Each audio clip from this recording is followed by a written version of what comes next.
No, guys, you're not seeing it wrong. Those are the rewards you're going to get when you start a new account. So if you're like me, who's a little crazy for this game, and you wanting or thinking about making a second account, this is probably the time to do so, because those are the rewards you're going to get just for getting a new account.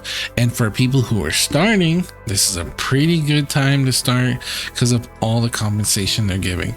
Now, I'm not going to get into the Korean drama and whatnot right now. I mostly want to just tell you about the game and how good it is to be starting right now, because that's not including any of the rewards we'll get from events later, or that we have right now, that we have access to right now. I can't do it because it requires level 10, and I'm just doing this video as a reroll account. I'm thinking of making this maybe an F2P account exclusively, and to be able to get characters that I don't have on my other account. So I am going to use my pools in order to see my first 5-star, and that is the other reason why I think it's a good thing to be able to start here and reroll really quick, is because you can get access to enough pools to see your first 5-star and whether or not you like it.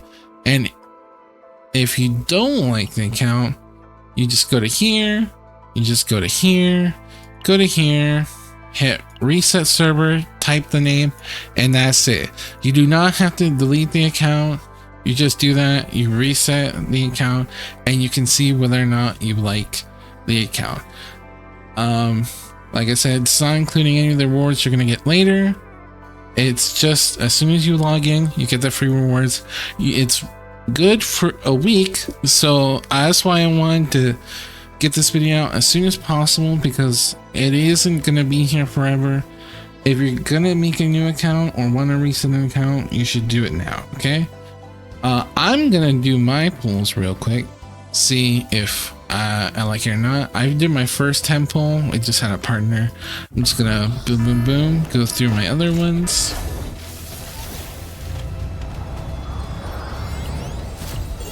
I'm just gonna hit skip because to see what I get something I want. Hopefully I get to keep this account because I don't have him, but he is only a 4-star. I'm trying to see what my 5-star is gonna be. Yep. Oh, another Tressa, that's fine. Skip.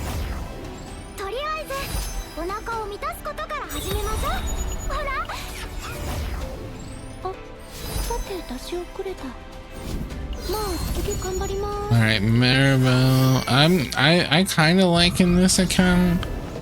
Alright, we got early 5-star, I think, so that's good. That's good, I think. Yep, yeah. So hopefully we get 2 then. I'll have to skip.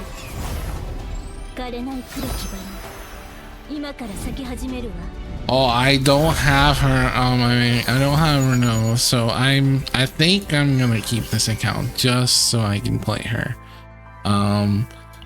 Yeah, I think I am. So as you can see, it's pretty easy.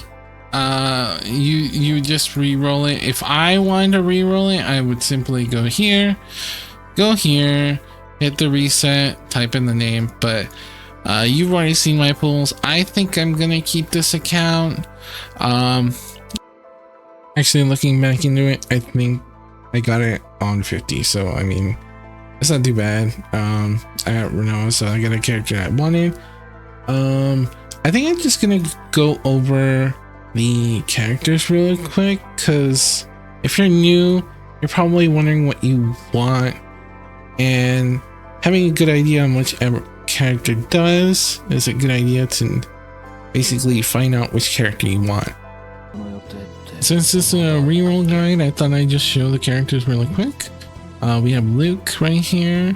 I just thought I'd show each of the characters' aesthetics because I think that's important, and the general gameplay of each character. As you can see, this is the attack. The general is either a shield or a heal for this one. here you can see the different bullets he makes. This is his game plan, making bullets and then uses them to do damage or to cash them out with Dance of the Demon. If you use enough, you can get finishing round. It's not usable unless you used 5 bullets, so that's why bullets are a very important part of his game plan. Generally I don't see many people playing him, so if you're looking to stand out, maybe you can give some love to Luke. Callie right here is a carry for the account. Like, let's just look at her cards, starting with Vulture Injection. This is just the cream of the crop. It has Haven. That means if you use any 2-drop, it doesn't have to be hers, it will proc. So let me just break it down. This 3-drop card that has Silver Veil, which has 400% defense base damage to all enemies. Giving Shield, has Retain, will be played for free once you use any 2-drop. So having Retain and Haven being that good of a card is super good. She has other decently good cards, like she has a basically free draw and shield, and this card giving you Retain to sometimes cards that need Retain, right? You will have cards that you're like, darn, I wish I had it for one more turn. Well, if you have Absolute Protection, you get to keep that card. And if you play this Port Zero, it is an ultimate, so once you use it, it ends your turn. It says finale. Translation issues, it'll either say ultimate or finale, but basically meaning if you play it at the end, it will end your turn. But if you play it for 0, it will still give you 100% shield. It's not like 0 times 100 equals 0. No, it'll still give you 100. It'll just be a multiplier depending on your AP. But she has that card. She has a draw. She has this huge nuke, and she's just a shielder. Like, that's just good. Also, I am aware that this Silver Veil needs 3 stacks, and this gives you 1. But obviously you can use this one. The Eagle Steel gives you 2. You can get multiple copies because this is a card game, and you can go into Chaos and get an extra copy. That's why the Retain is also nice, because you could just proc multiple of a 1-2 drop. So that's why this card is good.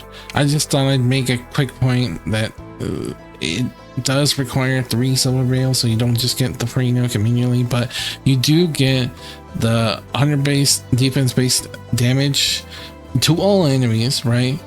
And 80% shield, so that's like 100, 200, 300. Let's like say you have, you know, back to back to back, and then you have the big nuke. So it's just, that's why it's such a good it's just good damage, right? Like, you can proc them back to back to back, and you also get the Super Veil damage. I think I've harped on why this character is so good. Let's just move on to Kayron, right?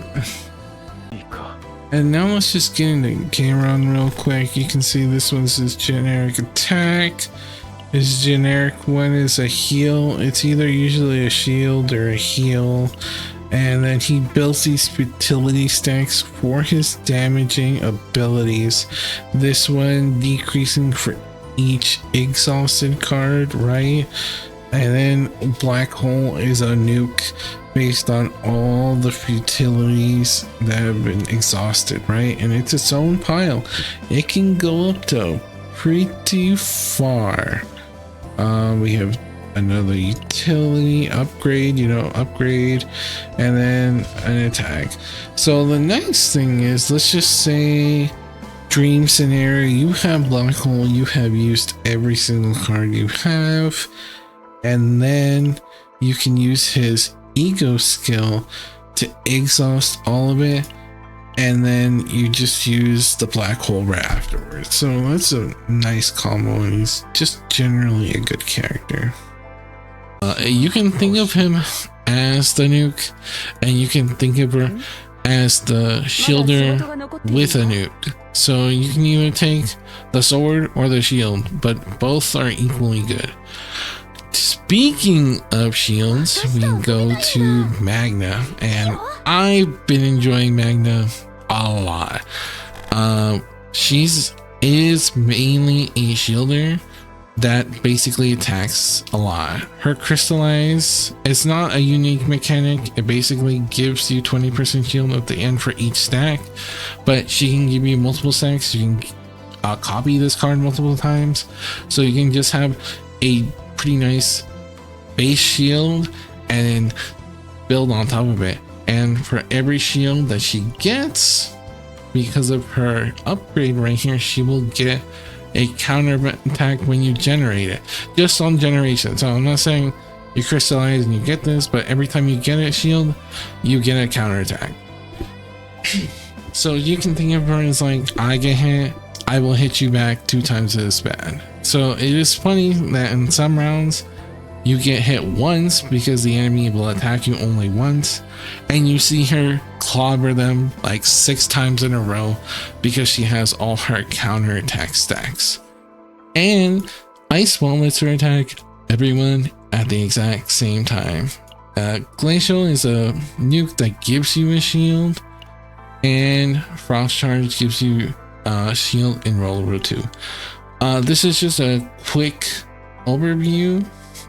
She has this nuke on her ego skill. Sometimes you just really need a lot of damage and she can provide it there. Her epiphanies obviously can change, but this isn't a character guide, this is just a quick overview. But you can even make this an upgrade card, so you don't even need to be able to use 2 skill like AP just to use it. You'll just upgrade once and you'll always be able to attack everyone, so it's kind of nice. That's why I think she's a really good character. Not as good as Callie, as you know, she has all the utility and a nuke, but this is just a really good consistent character, really good for like chaos and stuff, because for endurance she's probably not the best for Twilight, because it's like a Spiral Abyss kind of game mode where basically it's turn-based, which is controversial because turn-based to clear basically phases out a lot of characters that aren't damage dealers, because you have to clear it in a certain amount of turns, and if you're just of attrition, you're not going to clear it by then. But I mean, we have chaos. I'm sure we'll get maybe other game modes. She is a good character, but I understand if you not the most enthusiastic about a shielder and a counterattack playstyle because you need to clear that content. But I vouch for this character. She's just one of my favorites. Rin, I just recently got Rin, so I still need to experiment with her, but from what I've seen, she is a stance-based character. She basically goes into the stance and she gets extra benefits and damage from being in the stance. She will lose this stance if another unit activates a different card, but you have things like Dark Mist Inner Art, and you can obviously play the turn differently so that you can use your other characters' cards at the end. So basically she is a more complicated character, but I think people enjoy complexity in card games, right? So if you're looking for a complex character that does damage, she's probably up your alley. Like if you like stance characters like in fighting games, or maybe like in League, maybe you could give Rin a try. I've seen plenty of damage come from this character. A lot of characters in this game have like worked builds, but I think she's pretty fun to get into, and I'm looking forward to playing her a lot. So she's also got a great aesthetic. Let's be honest. all the characters in the game look pretty cool or great. Like Luke's got the edge look, he's looking nice. Callie's got the Falcon. Let's be honest, we're all looking at the Falcon. The Falcon's great, right? Falcon, we know it's not a bald eagle because the head, but we all looking at the Falcon. Magna is great. Raiden's great. Just small tangent. I will now go to Orlea. Orlea, my first 5-star. Is she the best 5-star? I don't know. The tier lists are hard to judge right now. I think she's a pretty fun character, but I don't know if I suggest it for anyone else as a beginner. She very much is reliant on creating her creations, starting from sacred sensor to create these 3. Swifty basically is your damage, Tuffy your shield, Softy increasing your damage. For the I don't think it's exclusive to her because it says the next attack. So they level up, right? And you can increase it by basically generating more of these cards through epiphanies.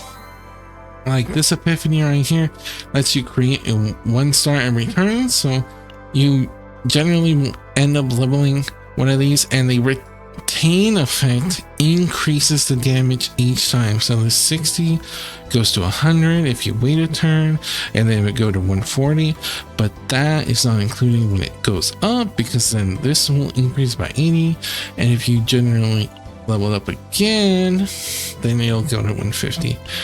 The hard part about this character is hand size, because sometimes the levels on the creations don't match up and you're not able to upgrade one, and you're left with like a 2-star and a 3-star or a 2-star and then 2-2-stars that can't upgrade with each other. So it's just, this character can be quite complicated, and having to retain cards in your hand can be cloggy. So it's generally, I don't think, a beginner friendly character, but a fun character nonetheless. Even her ego skill generates 2 of the 2-stars, so usually you can get a 3-star from just using the ego skill, because you usually have already some creations made, or you just get free 2-star of each generated, which is a happy middle, right? In general, I think Orlea is just a really fun character. I'm glad I had her as my first character. But if we're talking about if you're a new person coming into this game, I wouldn't suggest Orlea unless you like her. You know, pick your favorites is what I personally recommend. But if you're looking for meta, if you're looking for ease of use, I don't think this is a character, right? Now we can go to Mei Lin. I think I already touched on her earlier. She basically hits people's tenacity with her passion weakness, breaking tenacity, having combo, and basically able to do tons of damage while getting more AP from breaking tenacity. The combo right here is different from like grab bag, which basically is pot of greed. I believe her combo is basically if you use 2 characters with passion, then it works, because it's more of like Uno. You play the same color and you try to stack it, instead of grab bag wanting you to use different character cards from different characters. It's just one of those things about, I don't think they had another word for combo, so just know that combo is different from both. She also has a pot of greed for neutral, like basically for basic cards like the strike or the shield, but it's basically a free draw 2 because it's a 0 cost, right? This is a pretty decent card, and then this is just like the huge nuke, right? Flame Dragon, Hammer Team, this is just This is just the big nuke that she has. Yeah, I've seen her do tons and tons and tons of damage. So I understand why people suggest this being also one of the characters that you could start with. Generally, like I said, I started with Orlea and I got the power through pretty quickly, picking up other characters and mixing and matching. But Mei Lin, Cal, and Kayron being good is very understandable, alongside Hugo. I'll just go over Hugo really quick because he was the other one I mentioned. Like I said, you have hunting instincts. Basically, if someone else uses their ability, he's just going to be using an extra attack. That's why the rest of your team can help him proc it, and he doesn't have to do that much in order to do damage, right? And this is an upgrade, so once it's used, it's done, and you can make copies of it. Now that's why this character is pretty low maintenance, because you can just make everyone else do the work, and then he will proc his stuff. And then don't worry right here when it says commence the hunt. If you're confused, it is hunt commence. It is another translation error thing. So if you read hunt commence, it is commence the hunt. It can be confusing. That it's just syntax and stuff.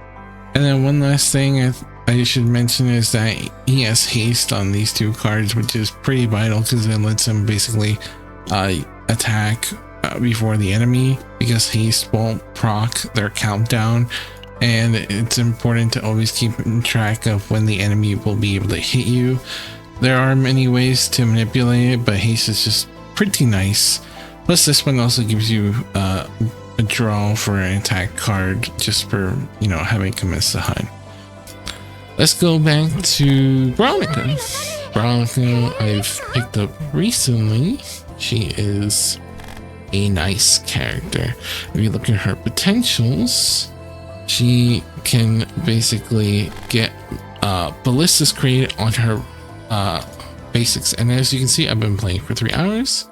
This game is just that fun. And I've been pretty obsessed with it, so that's why I made the second account.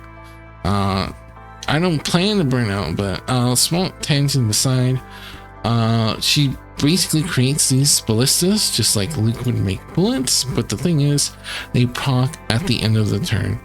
They'll look like they're dead in your hand because it'll be sunk down, but basically at the end of your turn it will proc, so you don't even have to play the ballistas. They won't proc on their own, and you can get all different kinds of ballistas.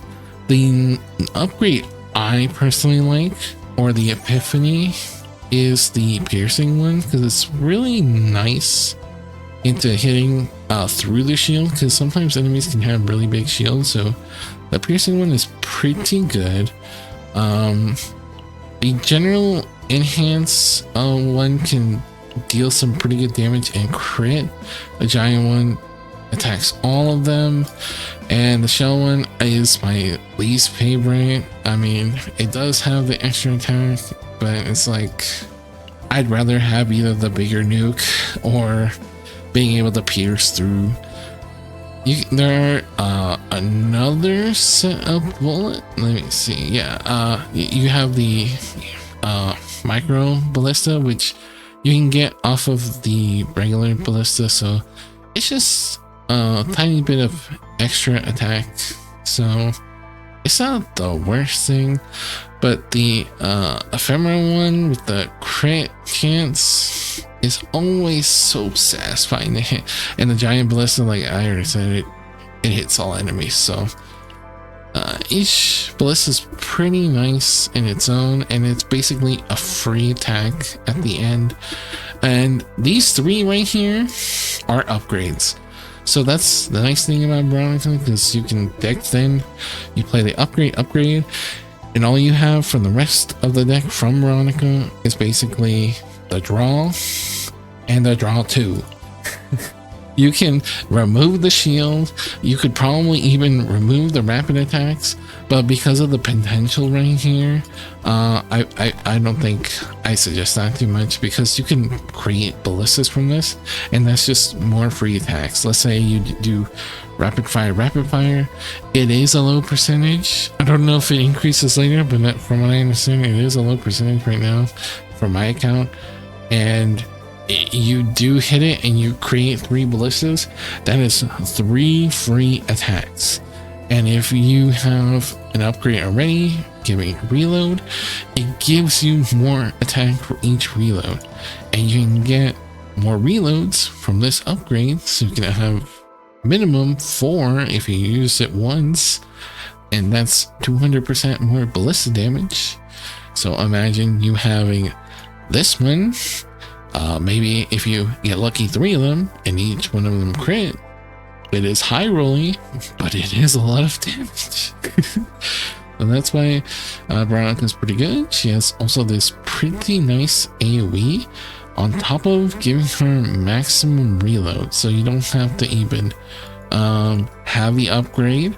You could use the ego skill early alongside maybe softening them up with this huge damage and get a maximum reload before you even have this upgrade.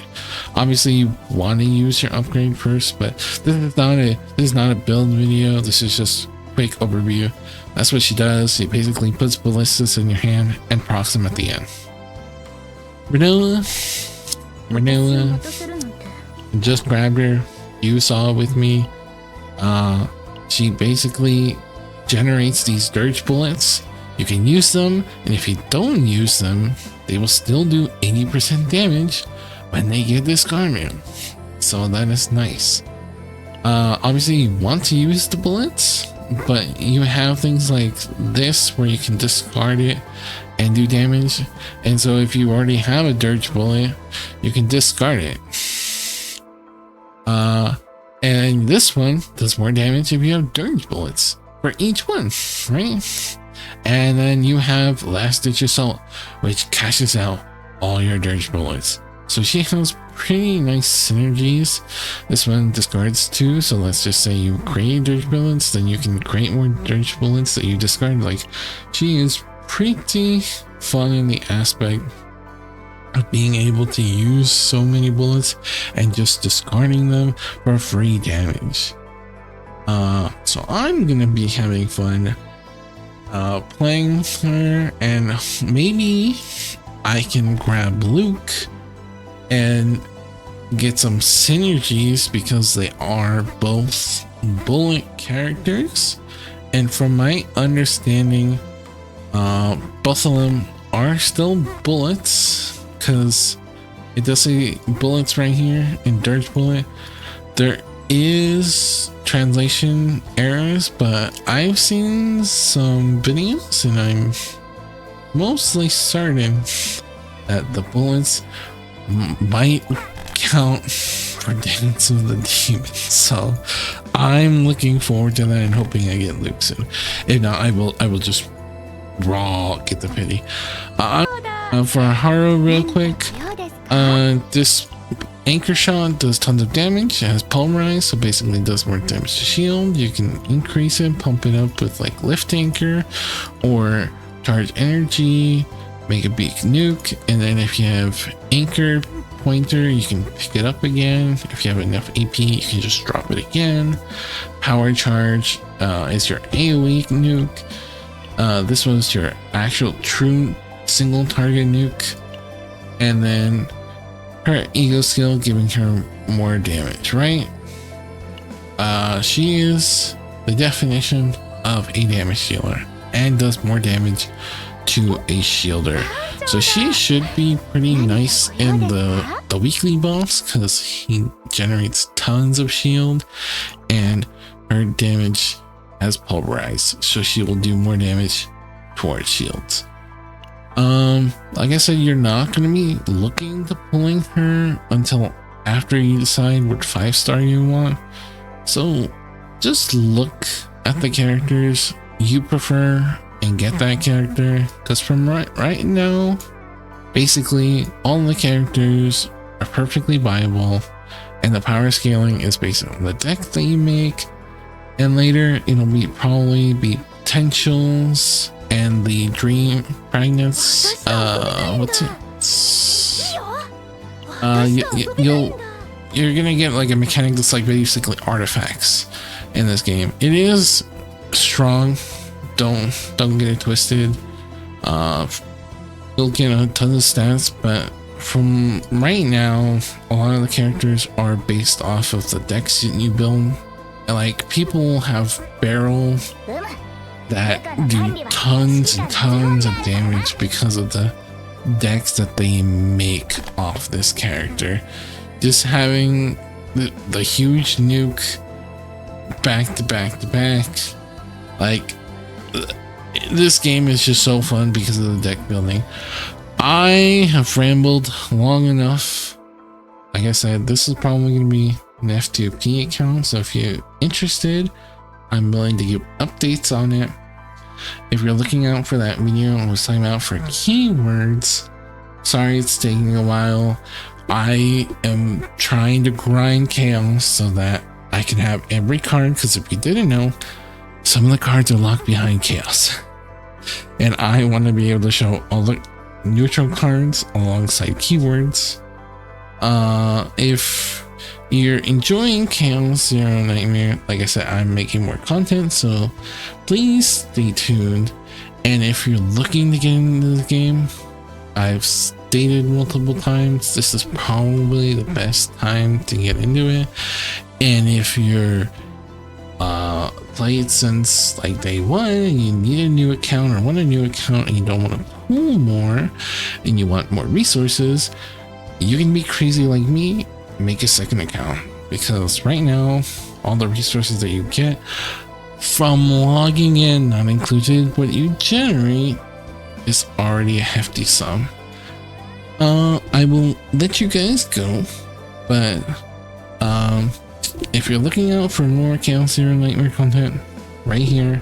If you're looking for Shadowverse content, I will be uploading soon once I can get the GM again, because I'm on the grind. I just want to say thanks for watching, and see you later.